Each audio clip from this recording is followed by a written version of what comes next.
Growing up, the only hero I had was Christa McAuliffe. We were sitting in class, the Space Shuttle Challenger goes up.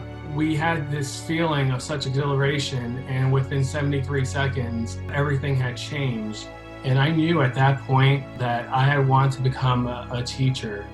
I considered Christa McAuliffe my mentor. I think a mentor is someone that guides you, encourages you, challenges you, and inspires you. When I got my first teaching contract, I went to Calvary Cemetery in Concord, New Hampshire. Christa McAuliffe had a tradition. Whenever she was proud of an accomplishment by a colleague or a student, she would place an apple on their desk. I did that. I placed an apple on her tombstone for starting me on the career that here I am 21 years later.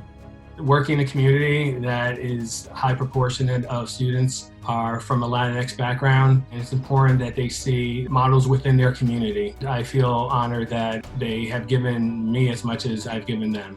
I'm in an age where a lot of teachers are starting to think about retirement, but I think it's important to always continue to push your boundaries. I knew immediately when I attended my first course, Yolanda Seeley Ruiz, that she reminds me a lot of my mentor, Christa McAuliffe, because Christa McAuliffe was an explorer. And Yolanda Seeley Ruiz is the same way. She is all about self-exploration, exploring racism within ourselves.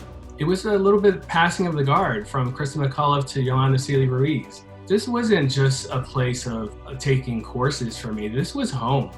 You become invested in not just the incredible legacy of the professors, but the students that went there. So I started collecting postcards of the people who attended and how they would write with their families. You realize you are connected to the past, certainly the present, and hopefully we can extend that to all students in the future. Dr. Ruth Vins, who I took for poetry, she used to do an invitation every morning to get in touch with our senses. When the COVID-19 has affected our classes, I invited my students to use this opportunity to get in tune with their senses once again.